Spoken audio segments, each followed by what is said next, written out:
তিনটি আলিফ ওয়াও ইয়া আলিফ ওয়াও ইয়া জবরের বাম পাশে খালি আলিফ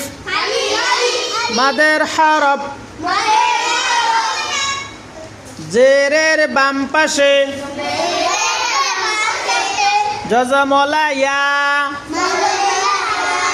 মাদের হরফ পেশের বাম পাশে জজমলা ওয়াও মাদের হরফ ডান দিকের হরকতের উচ্চারণের সঙ্গে